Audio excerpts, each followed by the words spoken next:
Good afternoon, everybody. We're going to start Subcommittee 4. Thank you for spending some time with us today. If we could have a roll call, Sarah, please. Assemblymember Furutani? Yes, I'm here. Assemblymember Arambula? Present. Assemblymember Brownlee? Assemblymember Cook? Here.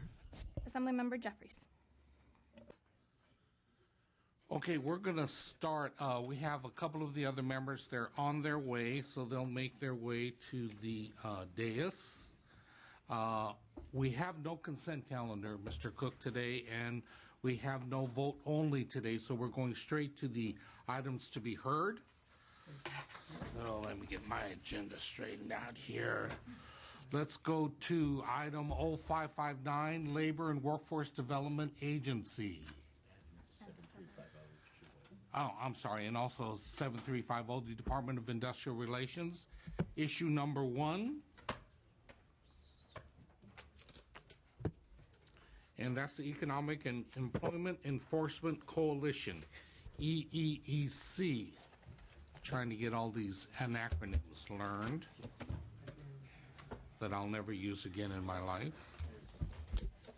Good afternoon, Mr. Chair, members of the committee. My name is Marisa Duke, and I'm the fiscal person for the Labor and Workforce Development Agency. The EEEC, which was created in July of 2005 as a targeted effort by state and federal agencies to target, with a specific mission to target California's underground economy. We utilize a blend of enforcement to provide education and outreach to gain employer compliance with California employment worker safety training, worker safety licensing, and state tax laws that are regularly violated in the underground economy. The coalition is made up of the Labor Commissioner's Office from the Department of Industrial Relations, the Cal OSHA program from the Department of Industrial Relations, the EDD tax branch, the California Contractor State Licensing Board, and the Department of Labor. In addition, over the past couple of years, because the coalition has been in existence for the last almost 5 years, we have added as partners the Board of Equalization, the Bureau of Automotive Repair, and the Department of Alcoholic Control. The specific industries that we target are the agriculture, construction, car wash, garment manufacturing, and restaurant and automotive repair shops. The enforcement efforts have proven to be quite effective over the last 4 years. We've done 2 reports and have provided staff, as well as it's on our website, a report of the impact that the coalition has had. We're here today to ask that you support this important program, the continuation of this program. LAO's Officer, Department of Finance, any comment? Charity Espiritu with the Analyst's Office. We are in support of this issue. Our review suggests that the benefits outweigh the costs. Any other comments? Questions? Mr. Cook, any questions? No. Let me just chalk this up to being a new member of the committee and a new chair.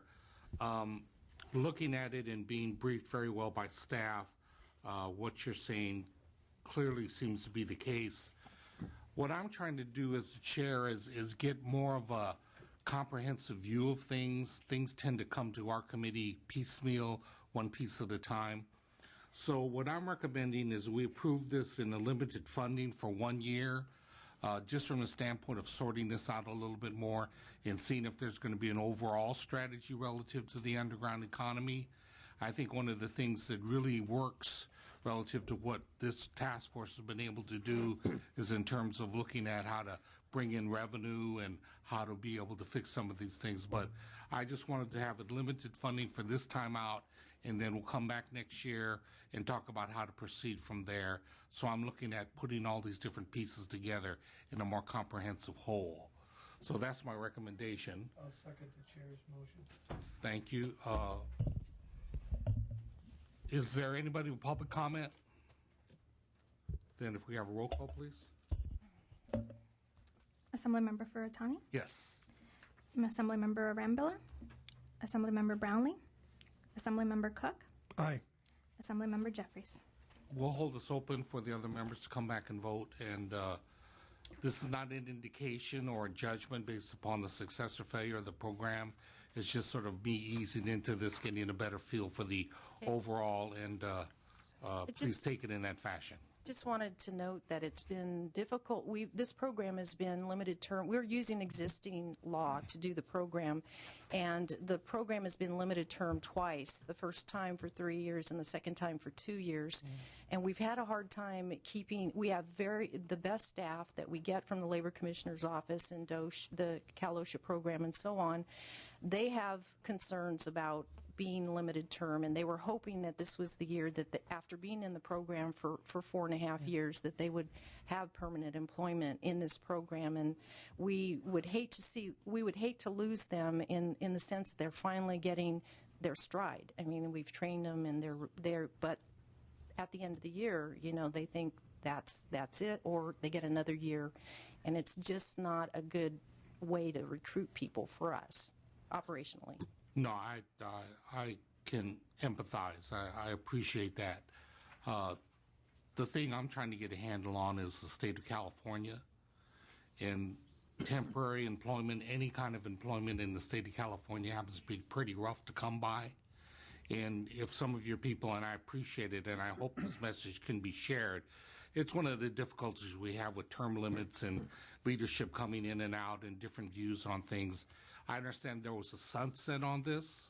No. Okay, not on this one. This the only reason if I can just give you a little history. Sure. When the program started, it used existing law. The concept was that we were going to put these groups together that to target these industries using existing law, but where we could use all of the people at one time to go into, say, a construction site, and you have the Contractor State Licensing Board that has the Business and Professions law that they deal with. You have the Labor Commissioner and Cal OSHA that deal with labor law, and so you're able to go in, and EDD that does the tax law. So we can do payroll taxes. We can look at workers' comp benefits. We can look at paying minimum wage. We can look at all these worker safety issues, all at the same time. So we used existing law. There was no statute that was changed to make the EEC. It was administratively created as a concept to use our existing resources, our existing law,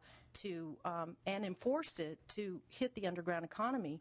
And that's what we were trying to do. The first time it was limited term because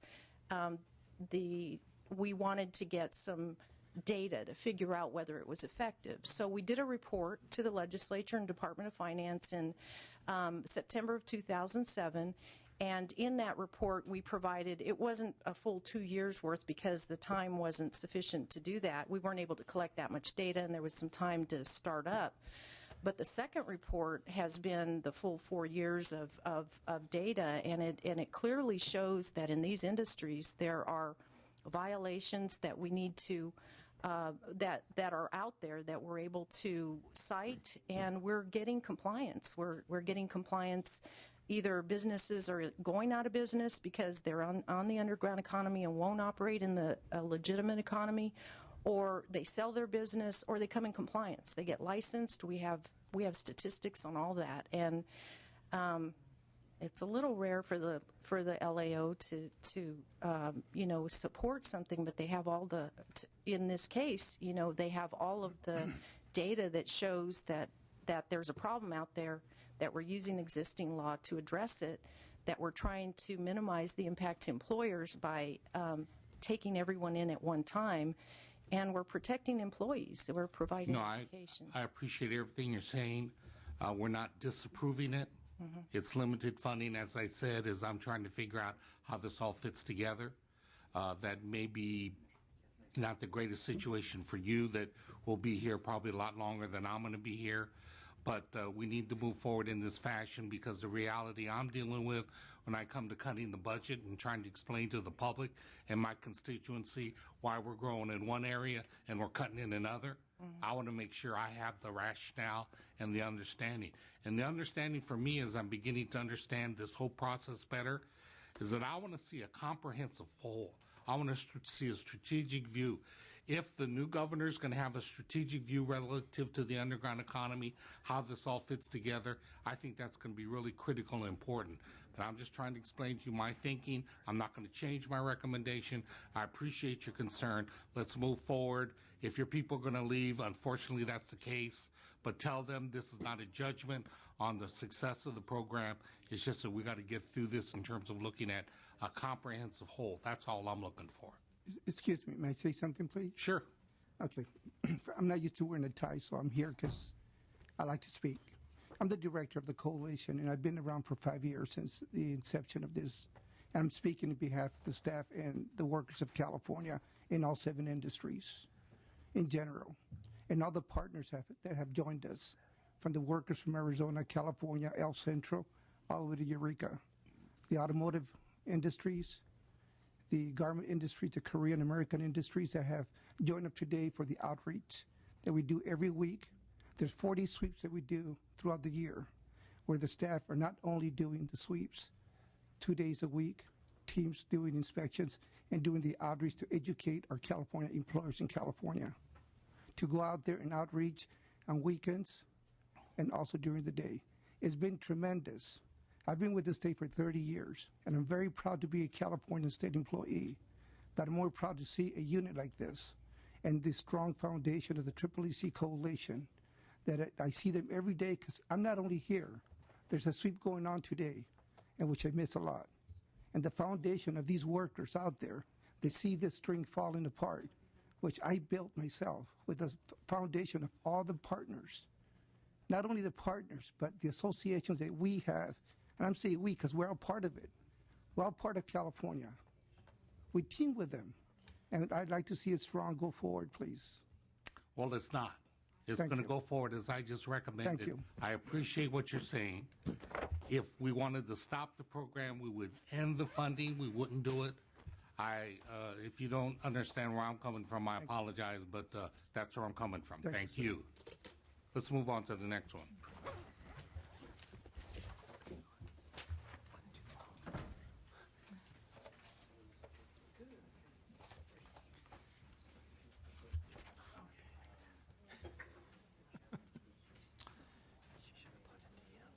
Issue number 2, apprenticeship, public laws, and law enforcement.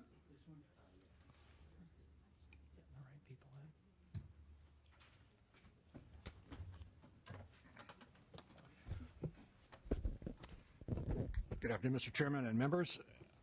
I'm Dave Rowan, Chief Deputy Director for the Department of Industrial Relations, and have with me Greg Edwards, who's the Chief Financial Officer for the Department of Industrial Relations. I'm also the former Chief of Apprenticeship, so perhaps I can get into some detailed answers if there's any questions concerning this particular issue. Thank you.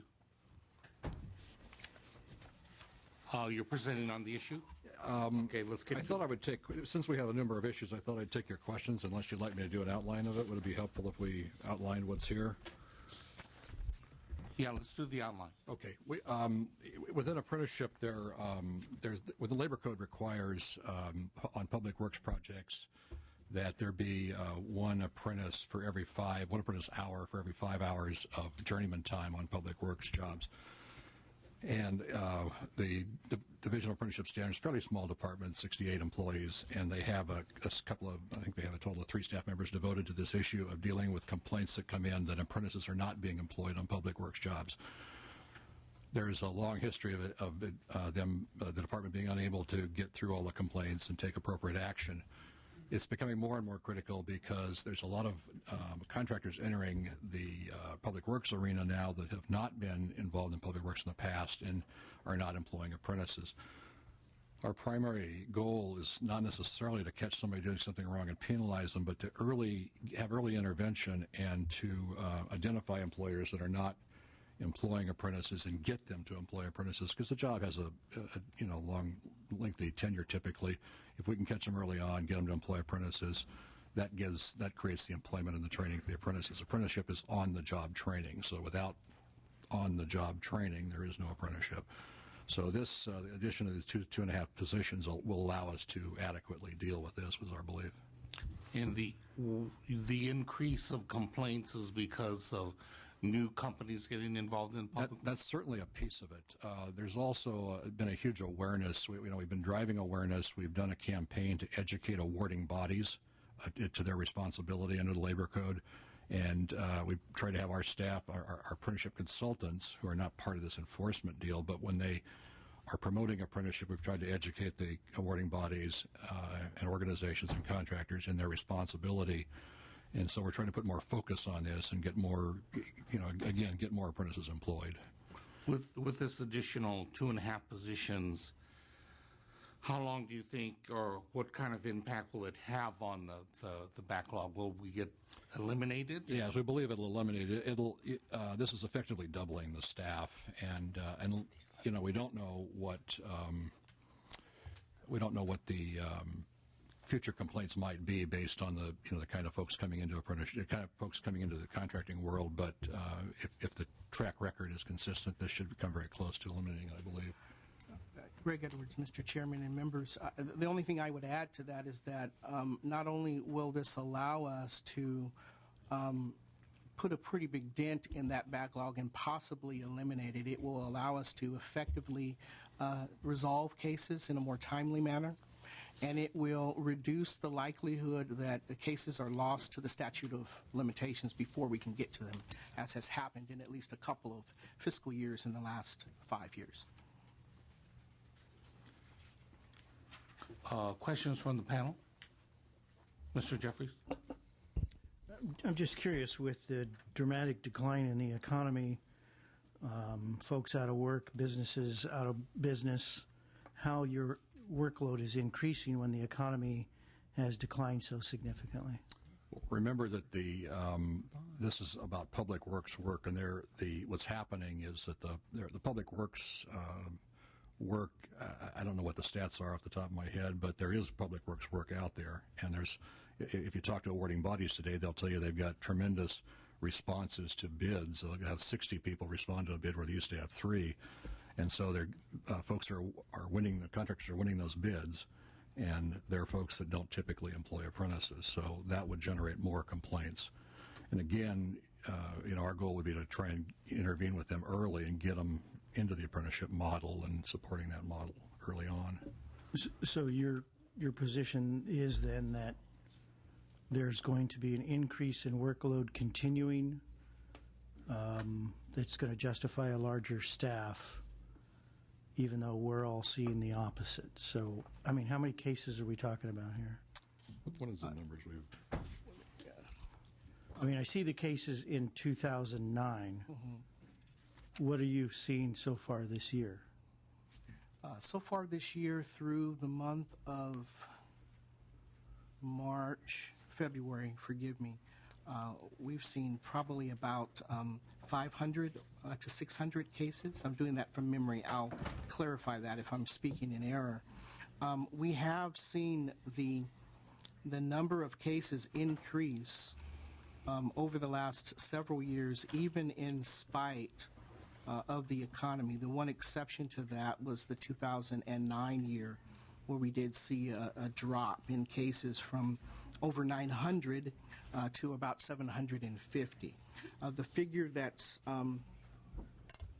in the agenda, that represents the number of cases that's backlogged that we did not get to. But the number of cases we received in 2008 was about 940. And of the 940, how many of those did you take action on?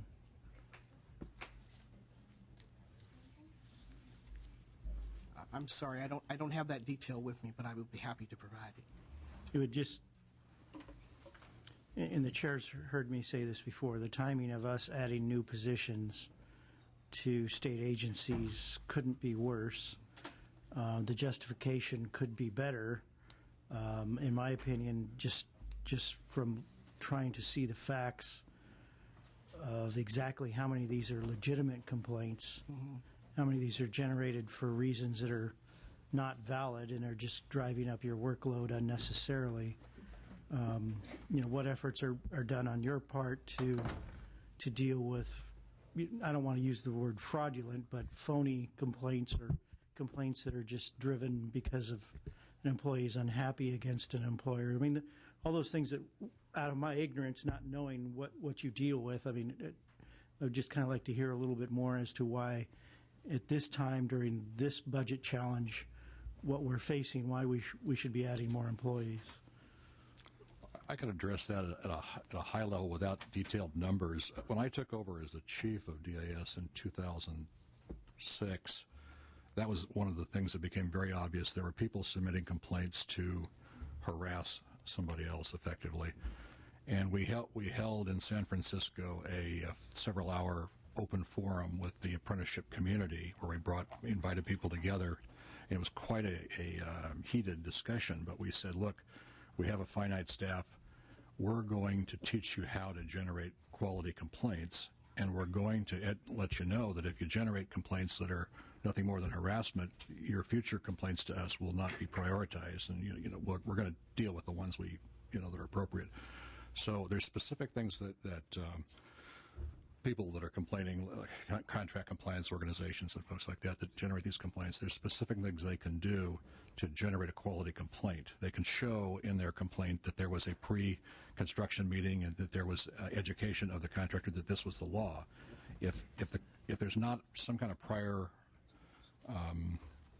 acknowledgement, then we have to give the contractor a warning so they get off the hook the first time. If we can take that step out of it, we can be a lot more effective.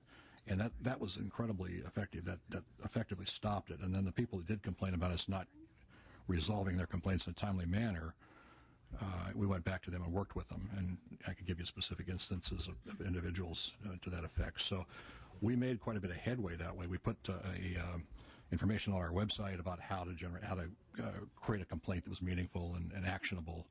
And that did give us some bang for the buck. But now we're talking about real legitimate complaints, and we think there's more complaints out there. I mean, if we encourage more of this, we're going to get more of it. It's just that we have a finite resource right now. So, one of the reasons we tackled this, frankly, was to improve graduation rates in apprenticeship. We're not just about compliance. It's we want to see apprentices that enter a 4-year program graduate at the end of 4 years and have a meaningful career. And if folks come in with the guarantee that, hey, if I work for a smaller wage now and I step through the process, I will have a career at the end of it. There is no career if you can't get through the program because you don't have employment. So this is one of the ways we can advocate on behalf of apprentices, which is the role of the apprenticeship community or the apprenticeship division.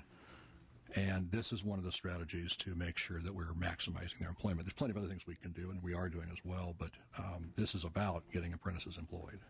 Mr. Jeffries, also maybe a part of this is to deal with the backlog that you have to get the backlog under control, and then dealing with the issue of increased apprenticeship programs with new people being involved in this kind of work. Maybe if we did this on a limited term and asked them to come back in a year and really look at some hard numbers, have you been able to put a dent in the backlog?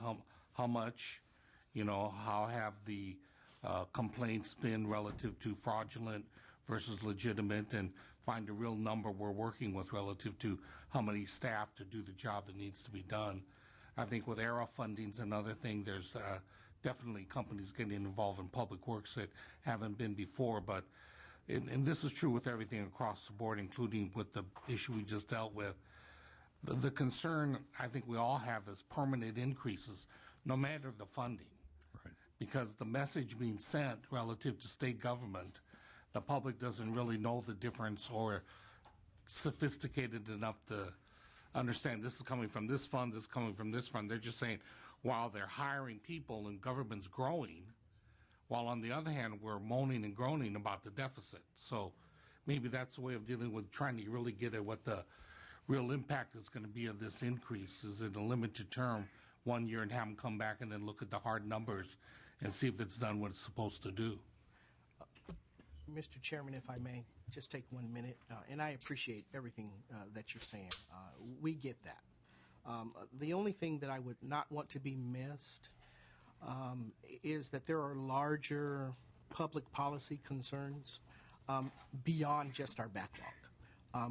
What our data shows that we have an aging workforce in the construction industry. And, as Mr. Rowan said, if we don't have vital apprenticeship programs, then there is no apprenticeship, there is no training. And so one of the public benefits of this program is to get trained workers on the job so that they can become full journeymen and go on to lifelong viable employment in this field.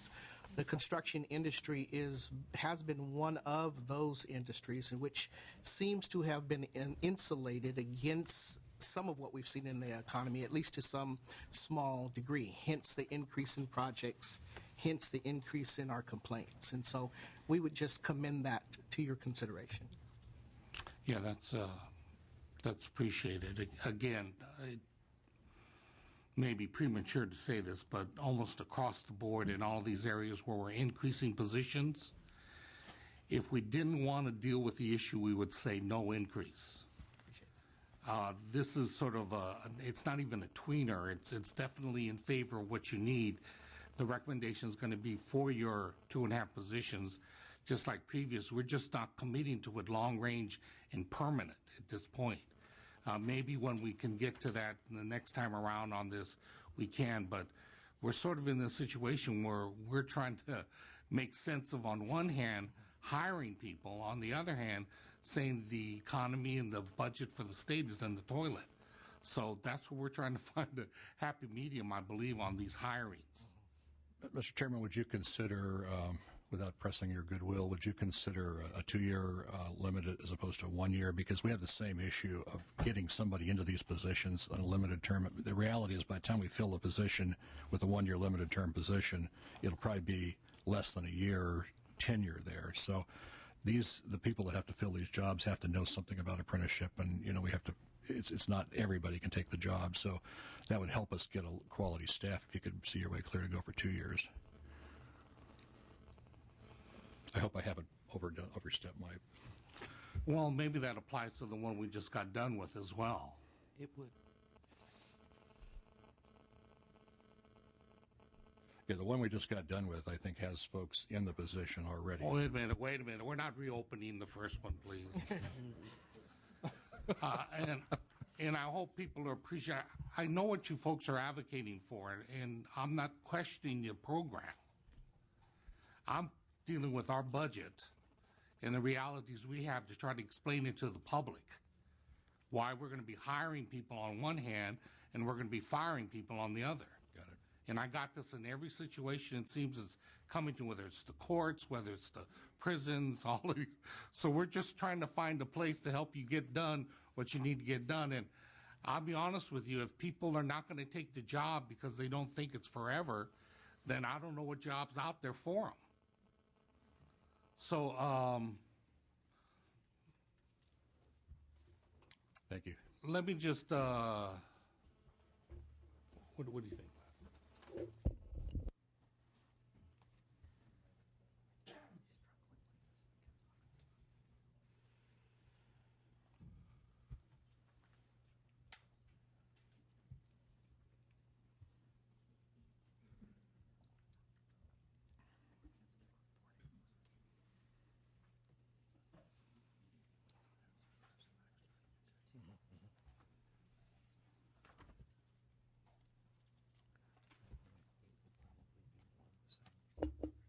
Okay, let me change the recommendation to the 2-year. Thank you so much. Appreciate it. And we'll be talking about the other ones later, so you don't need to come up Thank you. about how it works. Thank you, Mr. Chair. Well, wait a minute. I'm going to be the goddamn chair here. We're going to keep it the way my recommendation is right at the moment. We'll look at things as we go along here. I appreciate, but I'm not here negotiating 1 or 2 or 3. It's what I recommend. We're going to just keep it that way, or it opens up everything for questioning any recommendation I make. I'm not going to let that happen and become a practice around here. So the recommendation is to do it limited term. Can I get a second? Second. Thank you very much, Ms. Brownlee. Roll call vote, please. Assemblymember Furutani, Yes. Assemblymember Rambola, Assemblymember Brownlee, Assemblymember Cook, Assemblymember Jeffries. And we'll hold that open. Thank you very much. Thank you. Issue number 3, that's you folks as well? Yes, sir. Go ahead. The history of funding associated with the apprenticeship training program is that it was originally supported with general fund dollars, and in a earlier budget reduction, those general fund dollars were removed, and employment training dollars were allocated to the program in their place to allow it to continue to operate. The Apprenticeship Training Fund was established in 2000, I believe, and since that time, the fund has increased its revenue and become stable enough to support the operations of the division. And so this proposal is to return that money to the Employment Training Fund, which was originally given to the department because the division is able now to be self-sustaining without those funds. So it's sort of a technical swap. Yes, sir. It is a fund shift. Department of Finance or LEO? Jesse McGuinn, the Department of Finance, that the fees that are contributed to the program for the purpose of the program, that's a good thing, and that way that the Employment Training Fund can go back to supporting other activities. When we look at the apprenticeship program, one of the big concerns that we're trying to address is, and with regard to public works in this sort of area, this is the only growth industry we've got right now. There's bonds being sold, there's ARA funds, people who were in the construction trades that were doing it on the private side. There's no work, so now they are competing for the public side money as well. And so anything we can do to support this program was greatly appreciated.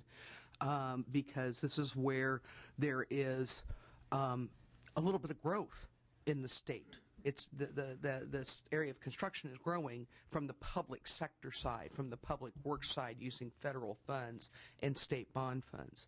And so we are supportive of this. There's also included in this proposal a technical change to the statute regarding the Apprenticeship Training Fund, and to make it, to take out the continuous appropriation. And we are doing that so that it is simply going to be budgeted. It's going to, the actual treatment of the fund is no change from what is being done currently. And so it technically makes the law consistent with how the funds are being administered. Anything else from the LEO? Sir, on the funding allocation issue, we agree with the Department of Finance. Questions from the members? Recommendation is to approve. Can I get a second? Second. Thank you very much. Roll call, please. Assemblymember Furutani? Yes. Assemblymember Rambola? Assemblymember Brownlee? Aye. Assemblymember Cook? Aye. Assemblymember Jeffries? Thank you. Issue number 4. Labor Compliance Program Enforcement of Apprenticeship Law on Public Works Projects. Sounds very similar. Yes, go ahead. Yes, sir. Well, as you indicated, this touches upon the same program. AB 395 gives labor compliance programs the ability, with the concurrence of the division, to enforce apprenticeship law on public works projects that they oversee. The purpose of this proposal would be to give the department the capacity to do the necessary training and oversight specific to that activity, which the law authorizes LCP programs to undertake with the chief of the Division of Apprenticeship Standards approval. So we estimate that that added workload would require the division to have at least 2.5 staff. Given its existing workload, there's just no way that we could absorb additional workload when we're already behind with the workload that we have. Why is the first year cost so much higher than the estimated cost?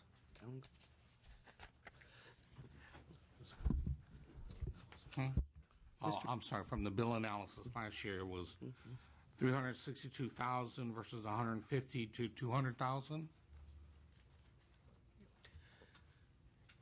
Mr. Chair, Sure. at the time a bill analysis prepared, it's a best guess on the bill version at the time. And that they may not know every factor that is brought in as a cost driver for the program at the time that the bill is passed by the legislature. And so what happens when they prepare a budget change proposal, that the departments have better information on the levels of staff that they need and the cost for the program, as well as any one-time expenditures that they need to set up a program. Typically, the first year of a program is more expensive than ongoing years.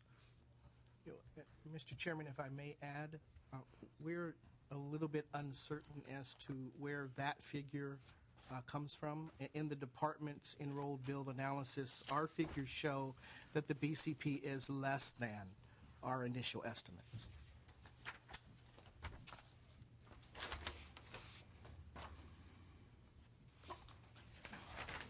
Questions from the members?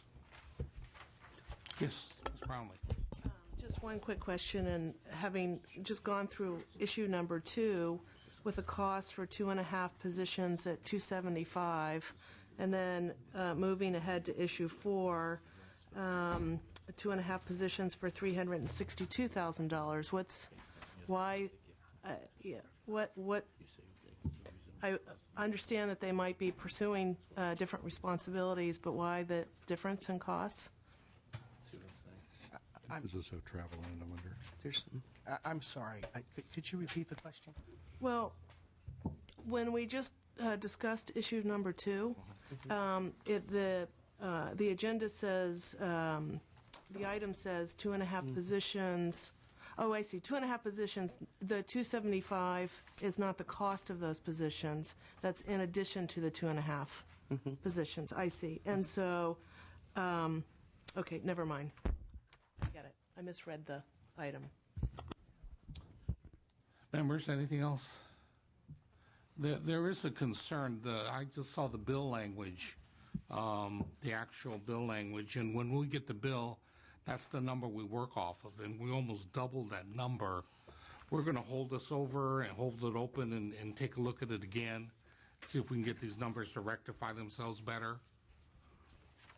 Okay, so we're going to hold that open, members. Thank you. Mr. Chair? Yes. Jesse McGuinn with Finance. May I ask whether that is the committee's analysis of costs or the administration's cost?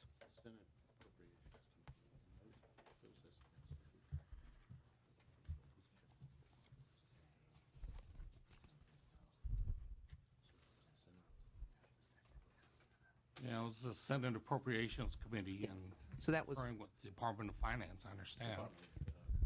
Oh, their department, okay. Do we need to vote on for holding open? No. Okay. All right, we're going to hold that open. Thank you very much. Number 5, Managed Care Fund Appropriation Reduction. I'm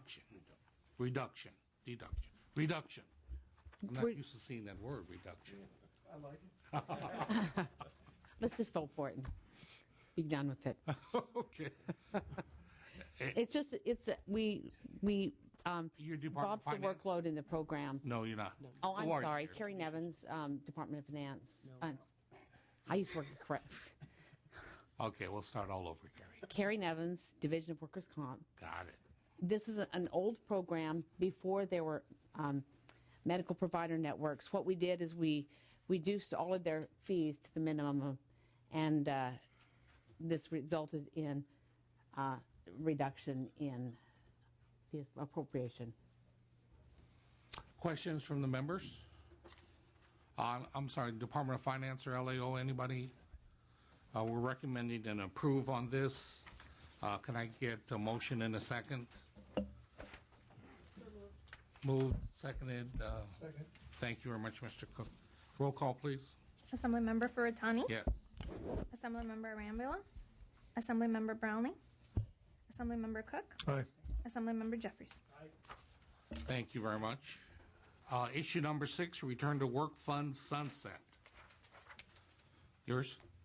We've had a lot of discussions with the staff about this particular program, and I do think that we should probably take that one position and make it limited term and re-examine it next year. The position is filled right now. Got it. Questions, members? Yeah.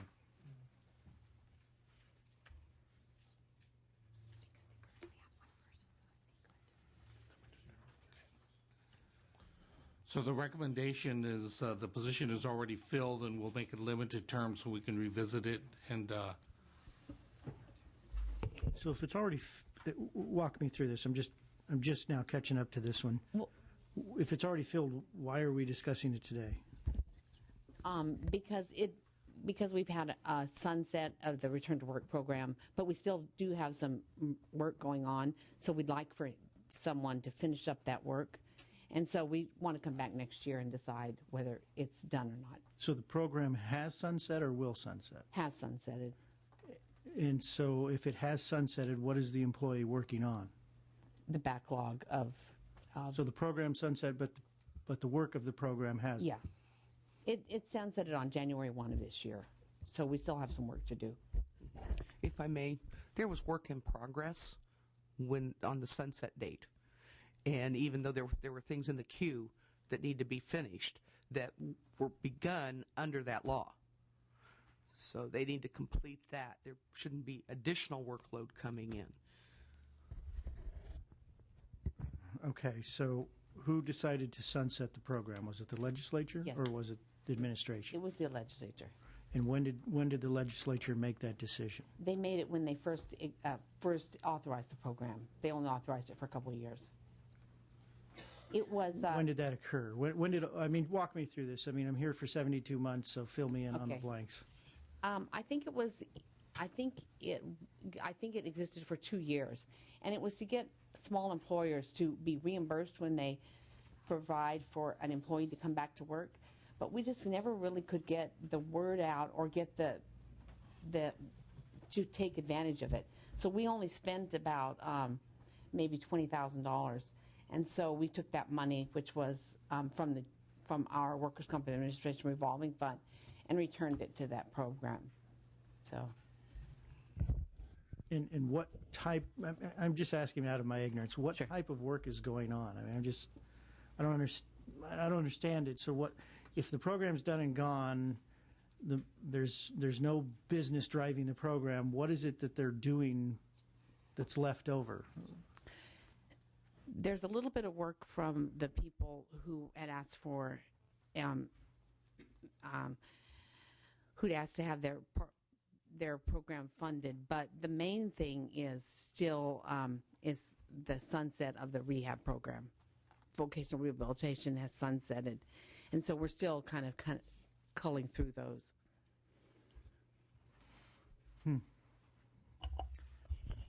Mr. Cook?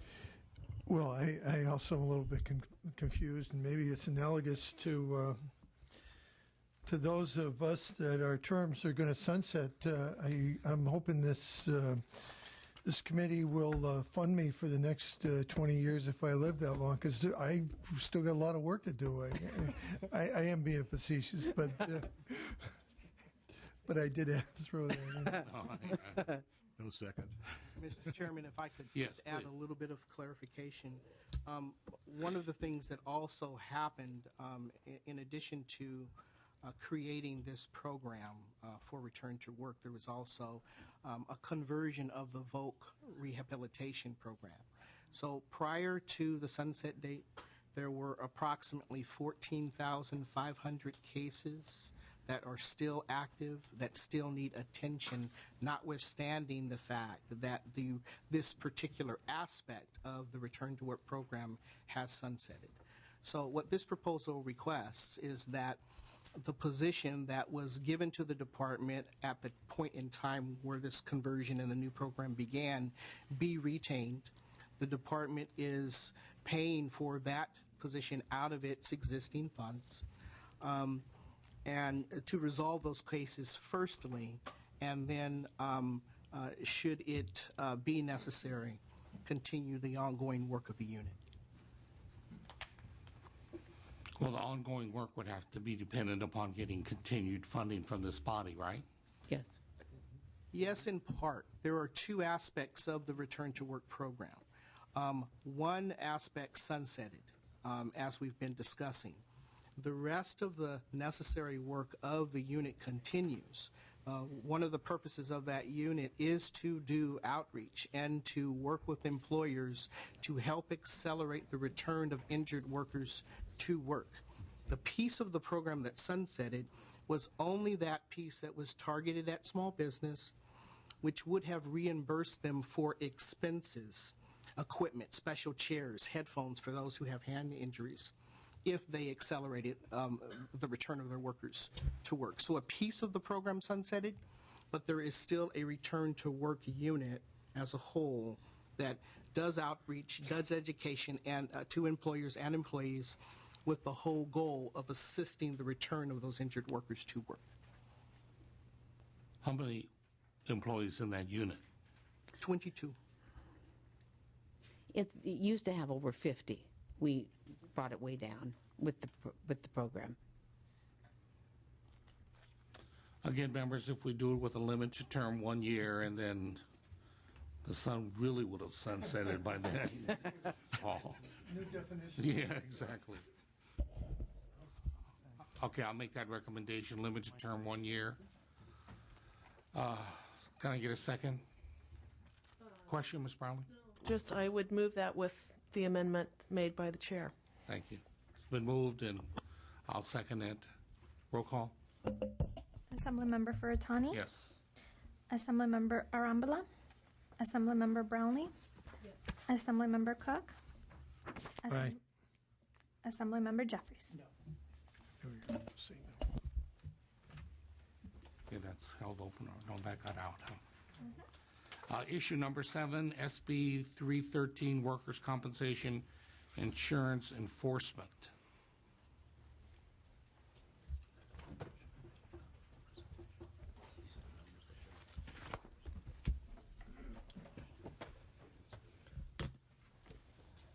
Mr. Chairman, with us we have Ms. Angela Bradstreet, who is the Labor Commissioner and Chief of the Division of Labor Standards Enforcement. Welcome. Thank you. Essentially, this proposal is a result of legislation that was passed that, at the risk of oversimplifying, will apply a different methodology to determining the citation amount that should be charged to those employers who have been found not to have workers' comp insurance. It also changes the law from a discretionary determination as to whether that fee or that citation should be applied to one that says that the citation shall be applied. Executing or fulfilling that requirement will take some additional work, and I'll defer to Ms. Bradstreet to talk to the detail of just what that is entailed. Yeah. If I may, Mr. Chair, good afternoon. Angela Bradstreet, Labor Commissioner. Unlike some of the matters that you've been hearing before, this matter before you right now, this involves implementation of a specific piece of legislation that was introduced by Senator Mark Cellier and with very little opposition, if any opposition, frankly, by any business groups, involving workers' comp issues in California, and the whole rationale, and it goes into effect January 1 of 2011, and it's mandated for us to implement this. And the rationale, as I know you recognize, is a win-win for both employers and for employees of California, because the rationale is that under the existing laws, which we are bound to enforce, whenever an employer is found to be without workers' compensation, we must, under 3722 of the Labor Code, issue a stop work notice order, and we must assess penalties, because the rationale is we must preserve a level playing field for all businesses who comply with the laws of California, and we must also protect the workers from potential injuries on the job. And as you know, what this new legislation does is it raises the bar in terms of increasing the penalties for workers' comp violations, which will thereby increase the amount of revenues going into the uninsured Employers Benefits Trust Fund, which will thereby benefit workers of California, but it will also ensure, and the rationale is that employers who do not comply with a level playing field and who are cheaters, basically, by cheating the workers' comp laws and then unfairly competing with their competitors who are complying with the laws, that they don't get the penalty that we've been currently assessed is not less than the amount of workers' compensation premiums they would have paid. And so that's the rationale behind this. So the new law will automatically increase at least by 50% the penalty. It goes up from $1,000 per employee to $1,500 per employee, or double the amount of whatever insurance premium the employer should have paid. And that will involve a lot of work by my staff. So to be very honest with you, this request for 3 people is absolutely de minimis. I mean, it's a very, very conservative request, and it goes directly to revenues. We have attached calculations.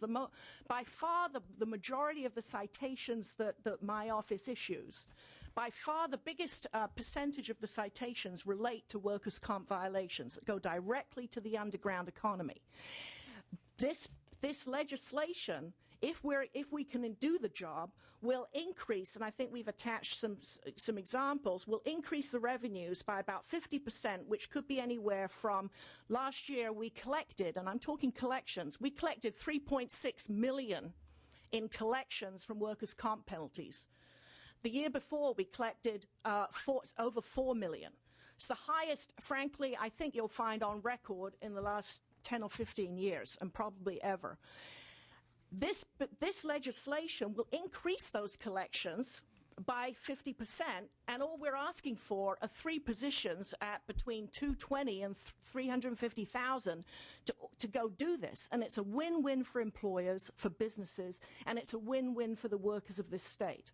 So respectfully, I submit that this is one area where the committee may consider, granting our request for an indefinite period, or whatever you call it.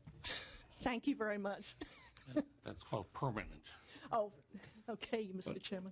Why does the report, your enforcement report, show that in 2009 there was a significant drop in inspections and citations compared to 2008? Well, thank you for asking that question. You're talking about the Bofi report.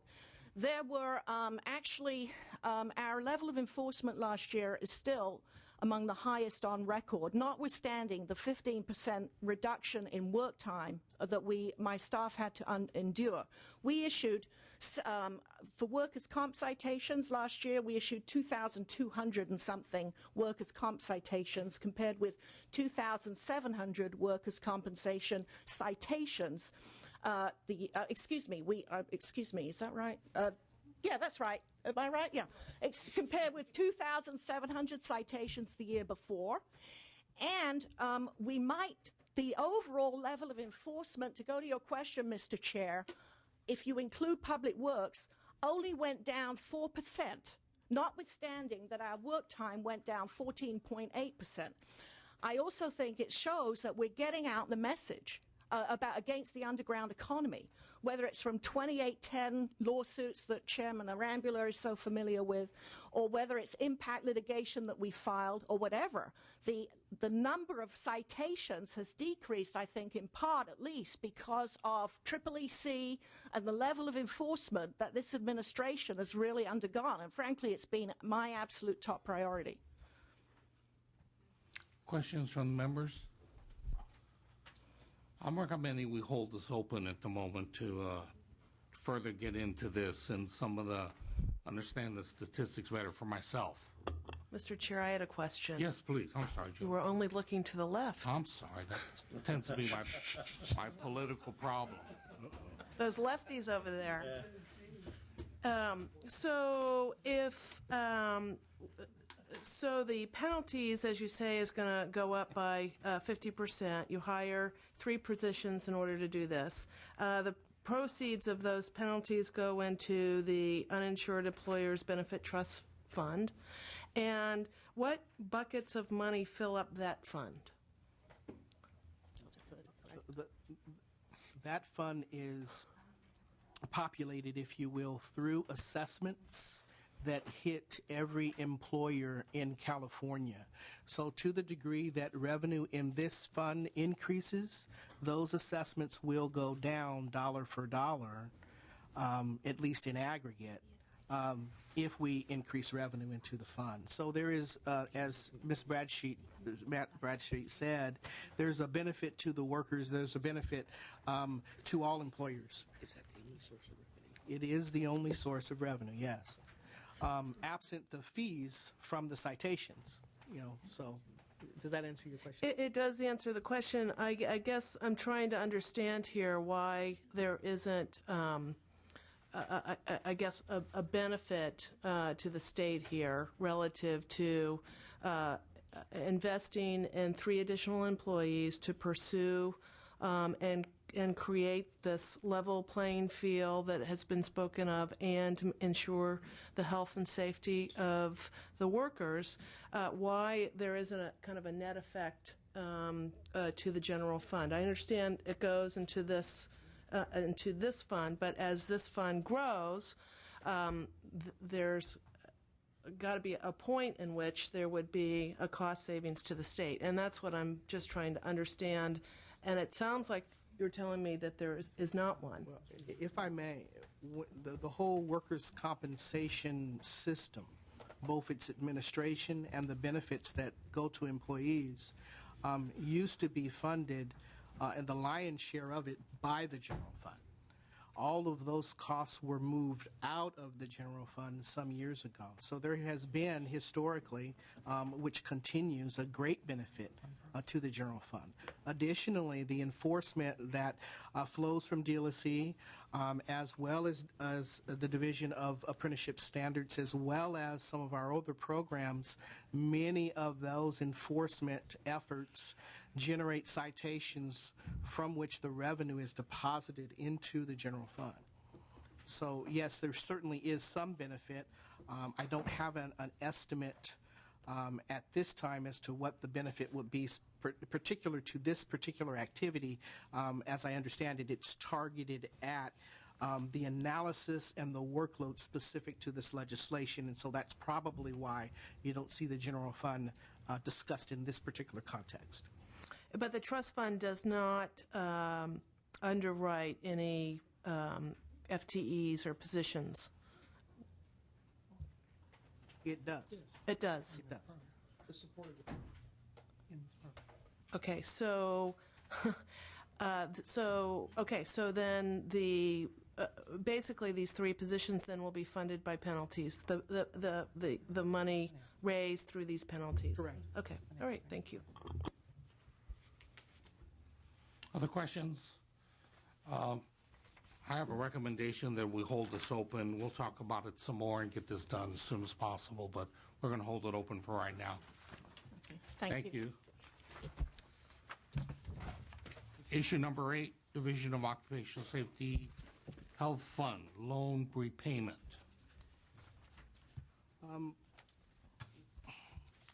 In last fiscal year, the Division of Occupational Safety and Health's Cal OSHA program, the state Cal OSHA funded program, all general fund, approximately $24.8 million or so, was removed from that program, and that program was backfilled with one of the assessments that we were just discussing.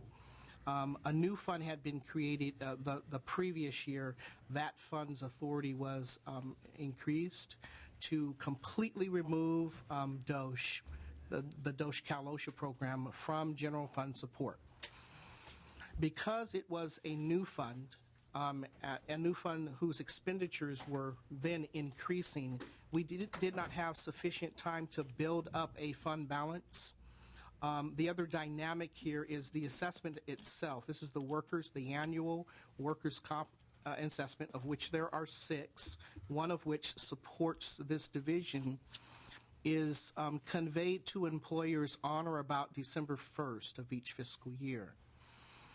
So what we are asking for in this proposal, the language that requires the loan repayment as written as it currently exists, explicitly states that the loan is to be repaid, I believe, at the conclusion of this fiscal year. The problem that creates for us is that if we were to repay the entire amount of the loan, we would not have the operating cash that we would need for this first 6 months of next fiscal year before the new assessment money starts to trickle in. The letter goes out December 1. We see the beginning, the leading edge of those revenues in January with a significant bump up in February. What we're asking for is the flexibility to pay back the loan in 2 installments instead of 1. The first installment being $7 million at the conclusion of this fiscal year. The second installment coming as soon as we can make it. Certainly, I don't believe the proposal as written indicates that we'd like an extension until June 30th.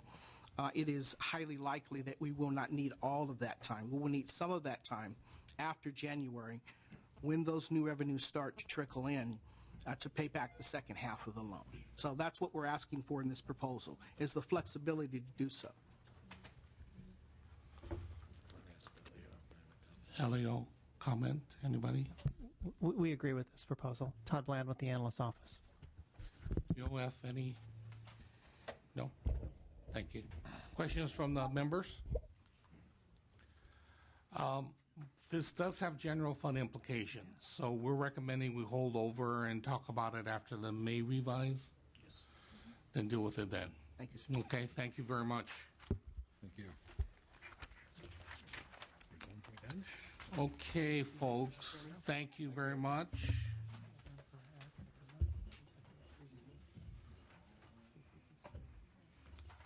We're going to item 7100, Employment Development Department.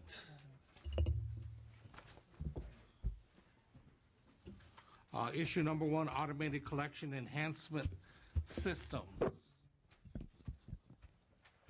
Welcome, and thank you for presenting this afternoon. Go ahead. Mr. Chair, Laura Anderson with Employment Development Department. If you would like, I could give you a brief overview of EDD before we start. Yes, go ahead. Okay. Basically, we are a very large department. We pay benefits to the uninsured, we pay to the unemployed in California. So we're promoting economic stimulus in our economy during this recession time. This last year, we paid over $20 billion out in benefits. We also pay benefits to for disability insurance. That's for people with non-occupational disabilities to the tune of a little bit over $5 billion a year. So most of our budget is going out in benefits. The other large program that we have that is our tax collection. EDD is one of the major tax collection agencies for the state. We collect over $49 billion, and of that, it's $37 billion general fund. And one of the things that I'd like to tell you about is that we are a little bit different than other departments in the sense that we get a very large amount of federal funding when the economy goes bad due to unemployment insurance. And so we have basically quite a few dollars coming in right now and opportunities to do IT and to hire staff. We actually have been hiring up staff in contrast to the rest of the state. We hired over 2,700 people in this last year. mostly for unemployment insurance and for our IT projects. And so, and we're also almost all federal and state special fund. Less than 1/10 of 1% is general fund. So that just gives you a little overview of EDD. Thank you. Okay. And the ACES project. Okay, the ACES project is our tax modernization effort to provide a fully integrated and automated tax processing solution. What we're trying to do is to maximize our tax collection, especially in this time with revenues going down.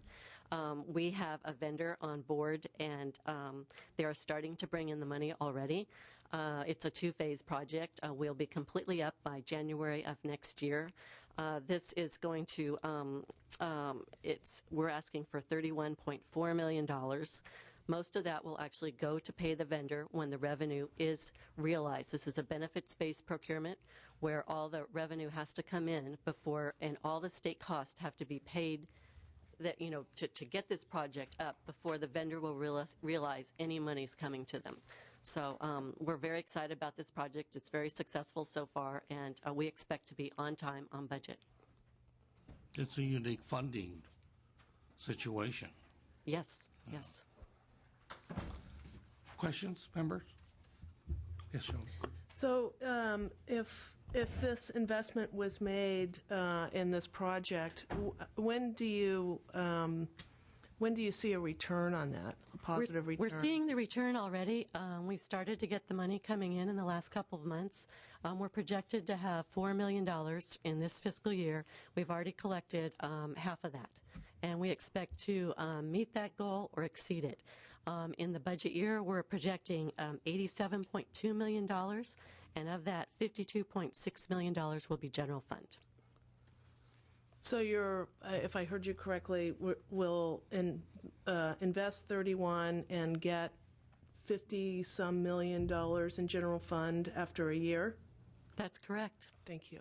And then what we will be doing is that we'll be adding the monies together, the revenues as they come in, and after the state costs have been paid, or paid, not necessarily paid, but, you know, when we get that amount that comes back into the funds, the vendor will be allowed to receive 50% of their contract, which would be $23 million after everything's been paid.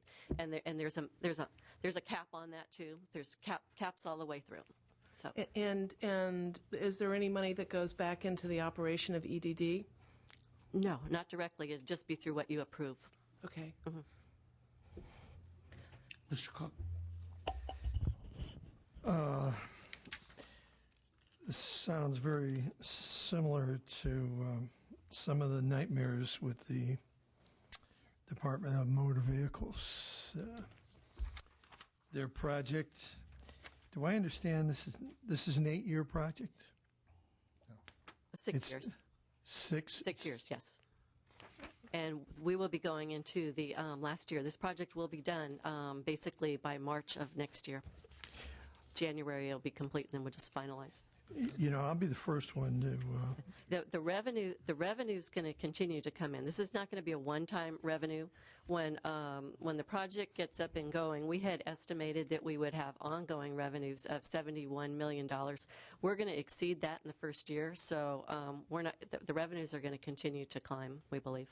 Okay, maybe I'm just concerned or alarmed by these IT projects and how we plan them are just, and obviously this was done a number of years ago where the money, it just takes, it's quicker to build the pyramids again, I think, in some of these cases for this increased technology that's going to save us time. Yeah, this one is actually a little bit different. We're not building it from the ground up. This is a commercial off-the-shelf COT system.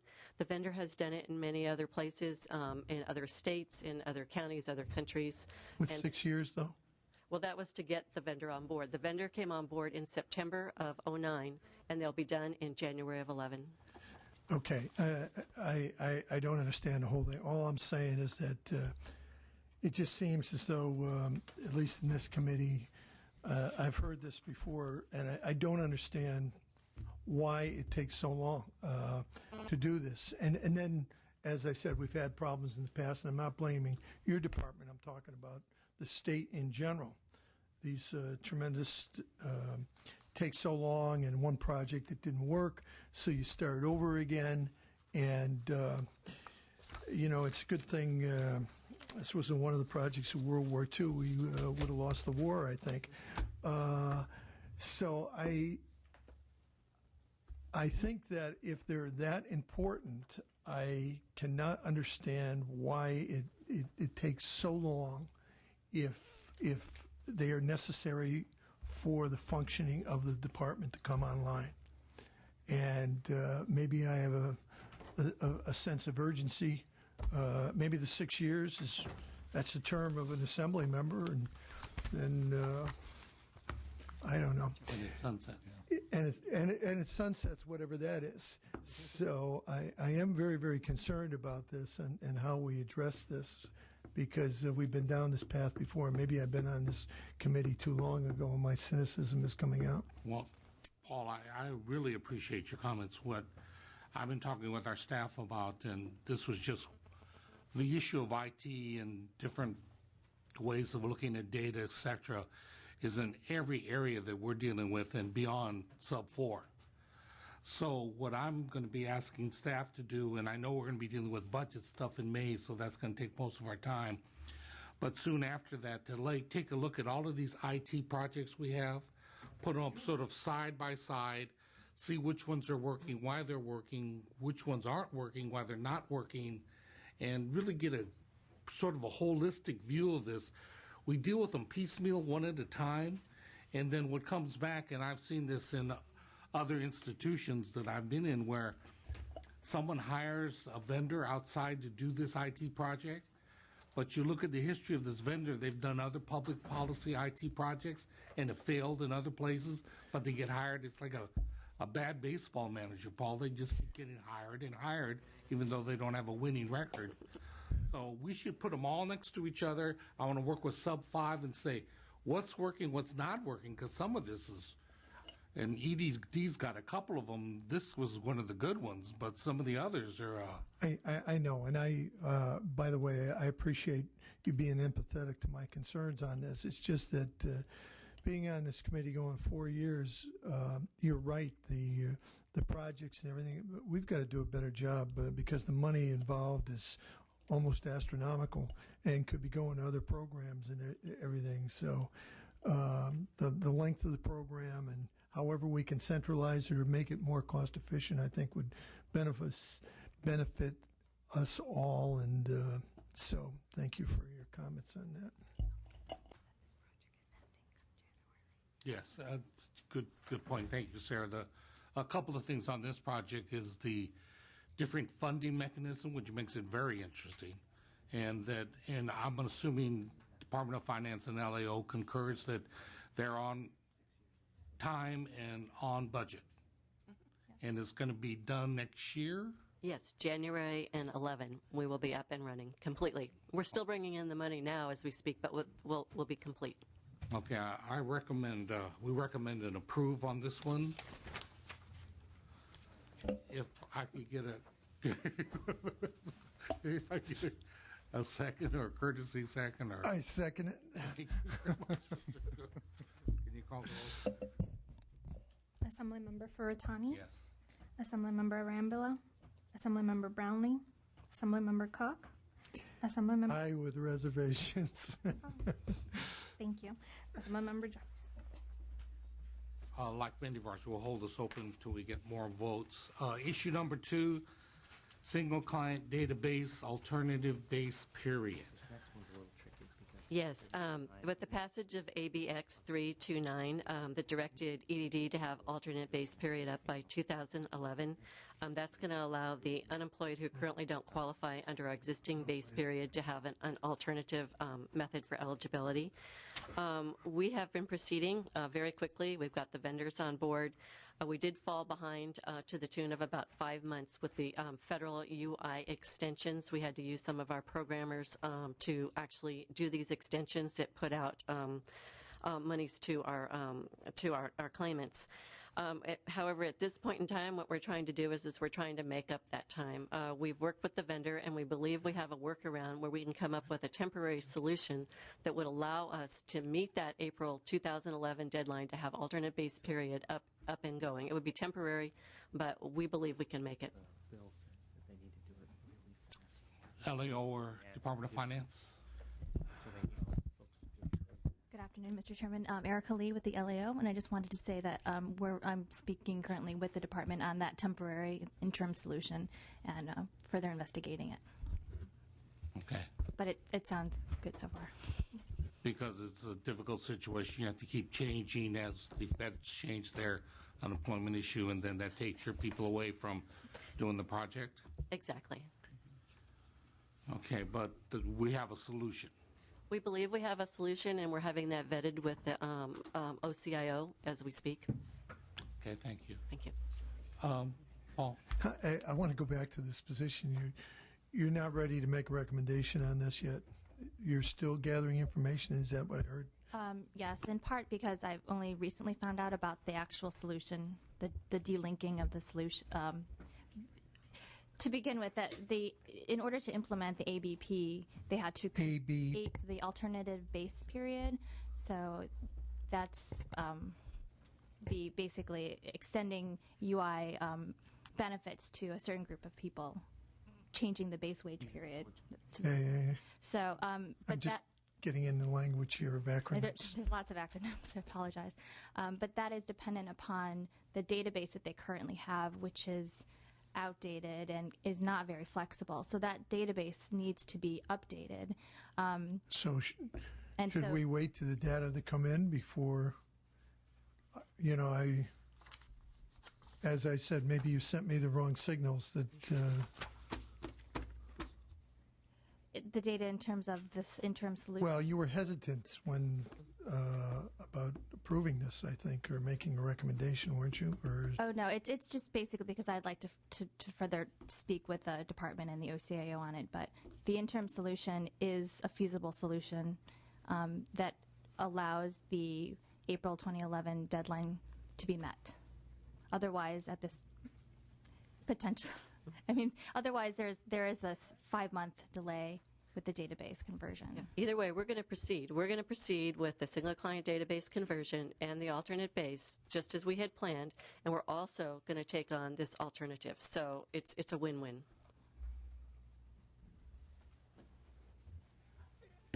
I think all Ms. Lee was saying was essentially, again, alternative base period is... pay attention to you. On everything you say, you make them... and. It seemed like we were covered, but I'll be happy to speak. Todd Bland with the Analyst Office. I think what Ms. Lee was saying was essentially that it's recently come to our attention, this alternative, I believe was pointed out by them, by a vendor, as a different way of essentially meeting a legislative priority. It's just new to us. It's not that we have doubts about it. It seemed like a way to actually get the thing right back on schedule. I think what we could say is if you'd like, after discussing more with EDD and OCI, we'd be happy to report back. I wouldn't say we have concerns, though. Just kicking the tires for you, though. Any other questions, Mr. Rambula? The recommendation is to approve, and after you kick the tires, we will talk about it again just to make sure we're on track and on time with this one. I move that we approve. Can I get a second? Second. Thank you. Roll call. Assemblymember Furutani? Yes. Assemblymember Arambula? Aye. Assemblymember Brownlee? Assemblymember Cook? Not voting. I'm going to make sure there's air in the tires. Assemblymember Jeffries? Issue 2. We're on issue number 3, disability insurance automation project. Okay, what this project is it will allow electronic submission of our disability insurance claims. It will provide better access to services for our claimants, for medical providers, and for employees by allowing electronic submission. We're trying to get out of the paper mode. Right now we have claims come in. They come into different field offices throughout the state. Sometimes we need to move workload around. We're moving it around in boxes. And so this will allow us to electronically bring the bring it in and disperse the claims where they need to go. We won't preclude people from submitting it manual, but be able to be scanned so that we can make it electronic for our purposes. And so this is, the legislature approved this Section 11 in December of 2009. The contractor began in March of this year. It's going to result in increased timeliness of payments, reduction in staff when everything is up and going, and it's going to increase self-service. We're going to have more accurate claims. We're very excited about doing this. It's also going to help us to better manage any potential fraud and abuse with the automated system. So the vendor's on board, and we expect to proceed. From the resource table, any comments? LAO, Department of Finance? No. Why is it costing $53 million more than originally estimated? Yes, when they originally did the first FSR, not all the requirements, a feasibility study report where these costs were first originated, they didn't have a complete set of business requirements. Not all the legacy integration components were identified at that time. So we hired a requirements vendor as the first phase of this project to flush out all of the thorough and complete business requirements. That's what went into the RFP. So when the vendor community responded back, there was a lot more requirements in there that needed to be responded to. So that's when we submitted the SPR this last, about a year ago, with all of those higher costs identified.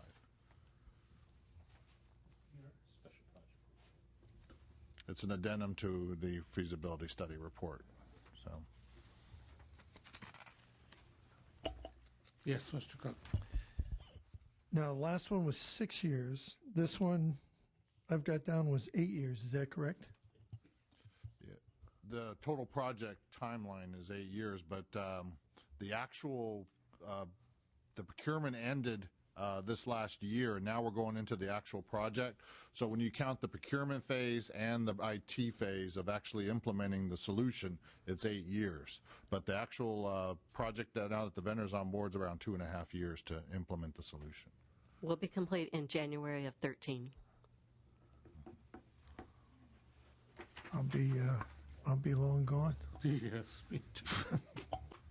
It's turning out, it shouldn't be the case, but it's turning out that procurement is the bulk of every project. It's just getting the IT procurement done. So all of these projects that you're talking about, whether it's ACES at 6 years or this project at 8, the majority, probably 75% of that time is being procurement, not the actual delivery of the IT solution. And I understand that. I think it's the same comments. I don't want to beat a dead horse on this. I think we've already, at least I hope we have a consensus on where we're going to approach this, because this is not just one project. It seems as though there's several. It's common through every IT project in California. Procurement is a nightmare. As I get older in age, I want to be around for a completion of a couple of them. That's all. Okay. So, self-serving comment. I would echo those comments. I'm at the age where I don't like to buy green bananas anymore. So this is not only sub 4, it's the elder caucus right here, the gray hairs. No, I mean, the point is well taken, and I'm sure by the department as well. When we look at something when the public looks at something starting in 2002, and now we're still looking at it and spending money on it, and it costs more than estimated. And it's not, needs to say, just EDD, not just state government. I come from local government and got some of the nightmares around local government and data programs, and everybody's trying to get away from 3x5 cards in shoe boxes and all of those kind of things. But I want to see what vendors we're using, where their names come up in terms of successful projects, where their names come up in unsuccessful projects. I've heard some names already around the state that I've heard locally that didn't do very well, but then they get a big state contract. So what the heck's going on here? And that's my analogy of a baseball manager that has a losing record but keeps getting hired. So I think with the same interpretation you have, Mr. Cook, recommending and approve. But let me say this, not only are we going to look at this, and I don't quite know the political ramifications for EDD without a director, and what that means relative to there will be a new governor, and this is true of everything we've talked about today, what kind of initiatives they want to be a part of, what they want to push. I mean, so we're going to be watching this really closely, and we're going to do that, Paul. We're going to bring this issue of IT up on and look at all the different areas, work with Sub 5, talk about what's happening with them, because this is just coming up in every area. We had ACES, which is good to see, something that's really interesting and is going to be on time, on budget, but most of them are not. So I recommend and approve with the same concerns that we've been talking about today. Second, please. Just move. Seconded. I'll second. Roll call, please. Assemblymember Furutani? Yes. Assemblymember Rambola? Aye. Assemblymember Brownlee? Assemblymember Cook? No. Assemblymember Jeffries? Hold that open. Issue 4, Economic Employment Enforcement Coalition. Okay, this is what you heard with agency. This is EDD's part. We're asking for $2.6 million ongoing for 25 positions. It's special funded, 50% with contingent fund and 50% with DI. And we participate in these state federal sweeps to combat the underground economy. And so... let me jump in right here. Sure. This bears out my original issue in terms of trying to get a more comprehensive whole. We dealt with EEEC, the first item on the agenda today, and EDD's dealing with it. EEEC comes under your auspices in EDD? Under the agency, we're under the agency, so we participate. You're under the agency? Yes. Right. Yes. So they're above you? They're above us, yes. And so we participate along with our sister agency, DIR, Industrial Relations. Yeah. Let me make this recommendation. Let's hold this over and hold it open. And I need to look at all these different pieces as they fit together, including the very first item. I appreciate their passionate defense of their organization. I'm just trying to get a handle on it. So let me hold this open so I can see how all these pieces fit together. I'm going to ask for some counsel with Juan on it to look at this. But members, if that's okay with you, let's just get a handle on this. If it's going to be an initiative throughout the underground economy and so forth and so on. Okay, item 5, Unemployment Insurance Modernization Project. Yes, go ahead. Oh, this is the one that started in 2002. This is the 10, got it. 9 year? 9 year, 10 year, I mean, after a while it... This is one of our modernization projects. As you said, this one started a ways back. And we continue right now. We have signed with a vendor. So again, like Dale had mentioned earlier, it takes a while to get the procurement, but now that we have, it's actually two pieces. Let me go back and explain. We have our call center network. That's to install a single interactive voice response system in each of our call center sites. And so that people that are coming into the system, they're calling about their UI claims. They want to file for a UI claim. It's basically going to be the first ones in. It'll be one line rather than lines in many different call centers, as well as we will be directing to agents that have the skills to take those calls. And so that one's well on its way. The other one is our continued claims redesign, and that's software development to allow claimants that are already on unemployment insurance to come in through the web or on the telephone, instead of mailing in their continued claim form, to let us know that they're still unemployed and looking for work, so we can quickly get their benefits out to them. So we're in a pretty good position now. We did sign a contract with the vendor. It's actually the same vendor that has our disability insurance automation project. So we are hoping to look for some shared services to actually come in with some cost-cutting things. I mean, we're looking to do things the best that we can for the state. It's all UI dollars, but we're still looking to get a very efficient system up. Questions, members? The resource table, LEO, or well, the big question is, why is this 6 years behind schedule? That's the big question. It had a lot of false starts. It was 2 projects and 1 project, and then 2 again for different reasons, and we went through a lot of different changes. We actually, when we started this project, we didn't have an FSR. We received the money, the READ Act dollars, from the federal government unexpectedly, and so and the money. Everyone wanted us to improve our system, but if there's no monies, we weren't able to do it. It's only when we're in a recession that we have the monies to be able to do that. So this was like a windfall in order to do some IT for UI. And so we had to do the FSR after the monies were received. We also had to do some quick accounting with the legislature and our control agencies to set aside this money. The way we were insolvent at this time in terms of our unemployment insurance fund, and when that happens, all the READ Act dollars would have gone to benefits. So we quickly worked to get this money set aside, and we had to do an interagency agreement with OSI, Office of System Integration, previously the data center, but in order to get this money set aside so we wouldn't lose it. So there was a lot of things that had to be done, and once we got the money set aside, we had to develop the FSR. What do we need?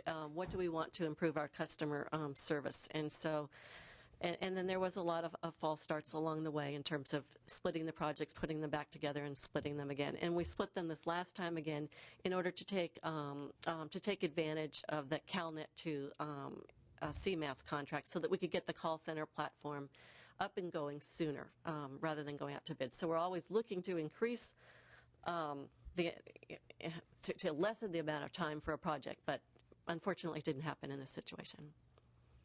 Is the LAO looking at this? I mean, the frustration that we're all sharing relative to the horseshoe, and every once in a while I get a nod from you guys. Is the LAO, what are we doing? I mean, it's somewhere along the way. What have you been looking at it? That's the question. Yes, Erica Lee again with the LAO. We have been looking into procurement issues particularly, and just at the end of last year published a report on a new type of procurement technique that the state has begun called multi-stage procurements. The 21st Century Project as well as Fiscal will be 21st Century Project was actually the first IT project that conducted a multi-stage procurement fairly successfully, and basically what a multi-stage procurement does is introduce added competition within a certain time frame that vendors can come in and work with the state prior to signing a full contract, and then the vendor gets the advantage of finding out what exactly is it that the state wants from their system. The state finds out, are these vendors quality vendors? So there's that.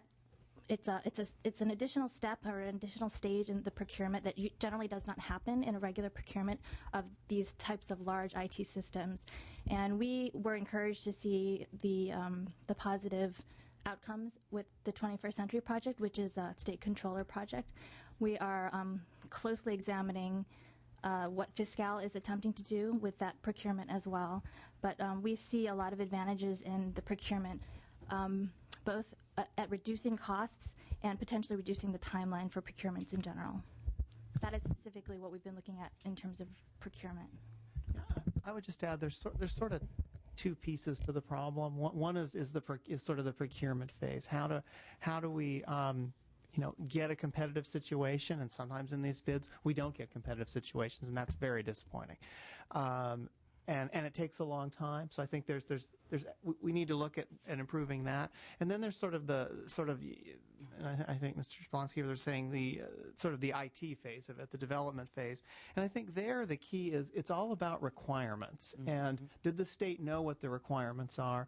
And sometimes with a lot of these, sort of child support is actually sort of the poster child for taking a really, really long time, making even these seem a little bit short. We completely stopped a project in the 90s.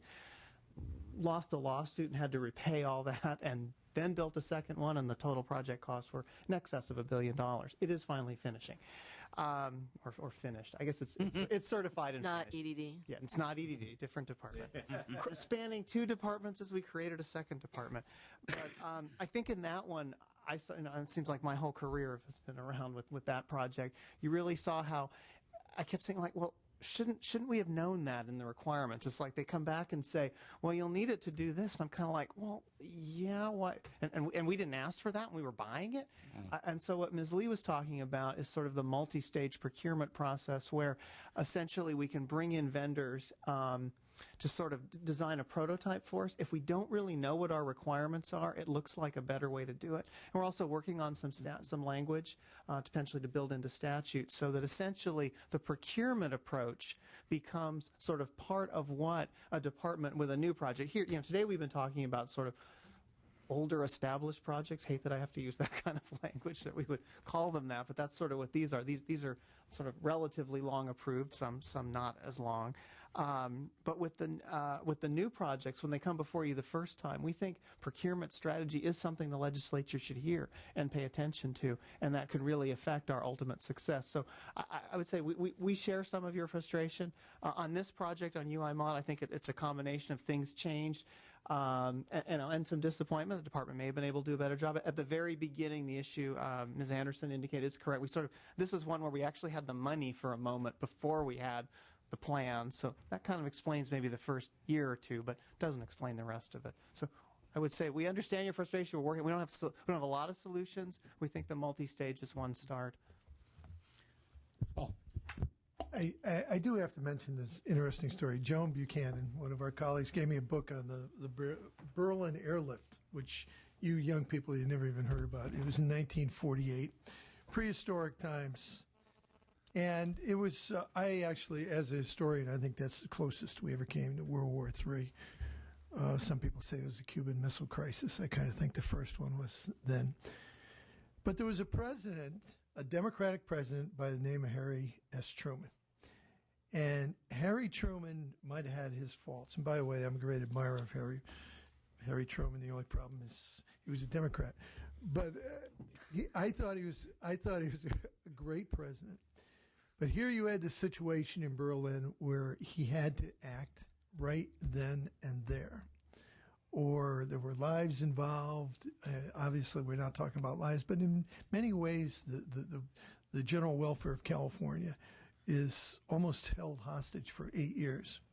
He had to do it almost overnight to make a decision, to take some kind of action. And I think we've almost become prisoners of the new age of technology, where we wait on these programs and procurement, and and I'm probably in a bad position in being a product of Jurassic Park, as I've repeated in the past.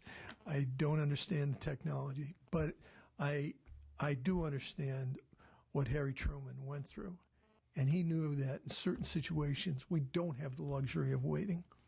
That if it's going to be good for government, that it's imperative that we have to put in time, deadlines, or certain goals that we have to meet.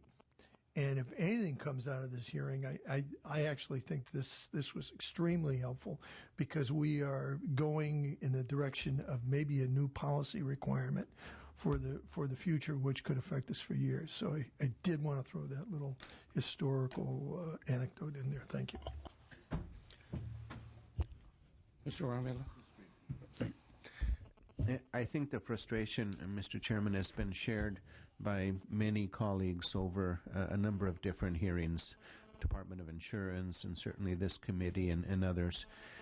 And I guess the simplest way to describe our current situation is we can't do anything about the past, but we can do something going forward. I think the project today is in a good place. I think it is now back on track after a start that was really fitful. It was, a step forward, 2 steps back at times. Let's start over entirely, and yet I think the department has heard our concern, and I believe that they have heard the message. Our task as a legislature, I think, is to make sure that we stay on top of the situation, to make sure that we don't have more slippage in terms of time and additional expenditures. But in terms of where the department is at, I think they are in a good place, and if they have the resources and if we have the willingness to monitor their progress, I think we can get to where we should have been several years ago. I think that's an excellent summary. Thank you, Mr. Ramil. I would just add one other thing, and it deals with a bit of a counterintuitive situation, that being that with all of the difficulty we're having in the economy and with unemployment, et cetera, what happens in EDD and other programs, we need more funding, not less funding, to deal with the challenges and what we're trying to do. But thank you, Juan. I think that's going to be the key, our vigilance on it, and we can only do it during the time we're here, but we're going to be on top of this. And as I said, we're going to have a hearing once we get some of the bigger budget stuff out of the way and look at all of these ETT problems, if across the board, the vendor issue, whatever the case might be, procurement, those kind of things. Maybe we can look at some policy ideas that Paul's talking about relative to fixing it so we don't go continuing to do the same thing over and over. Reluctantly, I recommend and approve, not because of you folks personally, but just because of the situation, and boy, our folks need to be able to do this on the phone and get it done quickly rather than this horror stories we're all hearing from our constituents. It's moved, seconded. I'll second. Roll call, please. Assemblymember Furutani? Yes. Assemblymember Rambula? Assemblymember Brownlee? Assemblymember Cook? No. And Assemblymember Jeffries. Okay, that'll be held open. That takes care of that section of the agenda, does it not?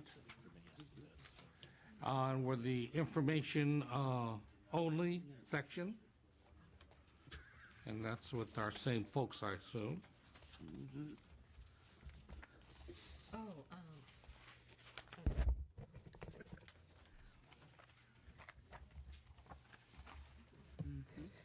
What we have is we have Budget Act language, and we've had this for many, many years, that allows us to come in the current year, both in the spring and in the fall, and to adjust our budget where it's related to workload. With unemployment insurance, as you know, oftentimes we don't know when we're in a recession till after the fact. And so this allows us to react quickly to staff up for when we have increases in our UI or our DI, our disability insurance workload. It also allows us to decrease just as quickly. So we come in twice a year with adjustments through our revise, as well as coming in the governor's budget. And so we'll be bringing you information on these workload programs in May to where we're at today for you to take action on. Also included in the revise is our school employees fund. What that is that's unemployment insurance for school employees, and so that's also a workload driven benefits program that will provide the May revise. The other one is our Workforce Investment Act. We have about $500 million of federal training funds that go out to the locals and for special projects. And so we'll be bringing you updated numbers in the May revise for that. The only thing, members, that a bit of a contradiction, that did EDD claim that you overestimated the program workload at one time, but then when we look at job performance, or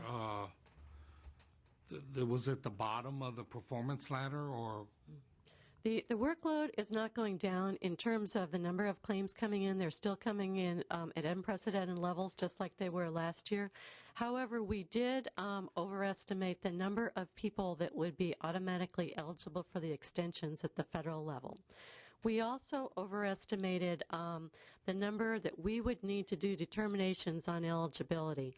In this recession, it seems intuitive now, but most people don't need an eligibility determination. They are being let off through no fault of their own, and so we're finding out that we don't need to do as much as that. So we have just as many claims. It's just some of the workload that we had anticipated in terms of those claims is not coming in. And we do have issues with performance, and we continue to strive to meet our performance levels. We've hired over 2,700 people in the department, like I said, over 1,700 in our unemployment insurance in an effort to try and improve our performance levels. We've also instituted quite a few of new initiatives. We have a new 800 line with an IVR to allow people to find out questions to come in, things like, where's my check, things of that nature. We get 500,000 calls a week on that IVR. We also did some education. IVR? That's integrated voice response. That's where you go on the phone and you don't talk to a person, and they just give you the answer with electronically. Okay, gotcha. And we've also done education to our claimants, to our clients. We've put up YouTube videos on the internet as well as in our one-stops. Those are the out in the local areas where people come in for job services and training. And so we've helped to educate them to put together a more complete and accurate claim, as well as to teach them how to file on the internet, which makes everything go a lot smoother and a lot faster. And so we've hired. We're doing that. We're doing the IT projects that we talked about today. We'll be bringing some more forward to you at our next hearing in terms of finance letters. These are not new projects. They're projects that you've seen before. But one of them is electronic benefit payments. We're in the process right now to get debit cards and direct deposit for our claimants. And so we're expecting to receive proposals back next Monday. We're doing a lot of things in order to make service better for our claimants. Have we ever done a survey with the legislators' district offices to see what kind of complaints are coming in for the unemployment issue? Or we speak with the legislative staff on a daily basis. There's a lot of complaints coming in, and last year at this time we were getting, I think it was 6.9 million calls, and people were just redialing like crazy. This is a comparison February to February. I think we're down to 2.3 million, and we believe it's due to the additional staff that we've brought in, as well as to these other efforts that we're undertaking to streamline the process. Questions, members? EDD, I mean, we will be talking with them, I'm sure, on a pretty regular basis, so we stay on top of all this stuff. It's a real critical issue, and this is one of those things along with DMV that it comes as a constituent call to our office, so we hear from other members and concerns, as I'm sure you do. So, any other things? That's pretty much it, right? Thank you very much for your time, everybody. Appreciate it. And we need to hold it open for, is that what it says? I'm sorry. We need to get Mr. Rambiel on record for the rest of the Okay. And Ms. Brownlee on a couple of votes. So, and Mr. Jeffries, Sergeant's calling. Okay, great. Thank you. Thank you very much, everybody. Appreciate it. Have one vote together. No, you've done all of them. Issue 2? Oh, issue 2. We'll talk. Do you need to go? I could run the roll call and get you. I didn't know if you were going to do that. Yeah, let's do it. Yes, I wanted to get Mr. I wanted to get both of you. Okay, sure. Okay. So for DIR issue 1, Mr. Rambula? That was approved as limited position? Yes. And Mr. Cook, you voted yes. Issue 2, Assemblymember Rambula? And then Assemblymember Cook? No. Okay. Issue 3 is the Employment Training Fund. Assemblymember Arambula? Aye. Okay. Issue 5, everyone voted aye. Assemblymember Arambula? Aye. Issue 6, Assemblymember Arambula? Aye. For EDD Issue 1, Assemblymember Arambula? Aye. For Issue 2, on the single client database, Assemblymember Arambula, you voted aye. I have you for the rest. Jeffries and Brownlee are they're on the way.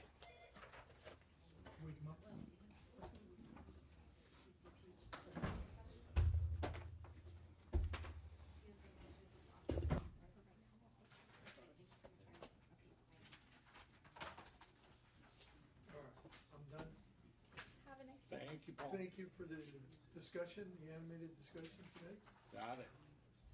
Pretty wild. We have more to. More to follow. Yeah, You might have to limit how much coffee I have.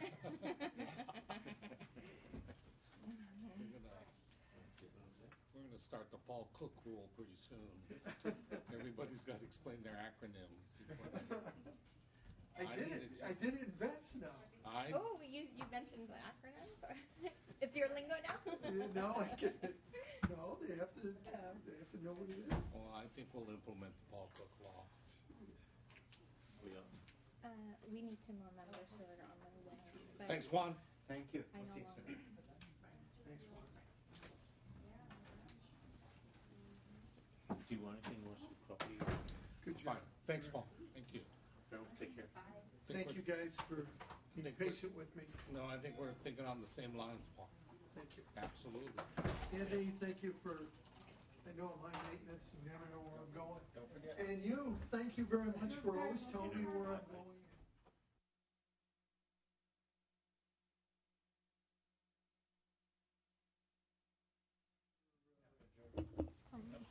It's Mr. Oh, boy.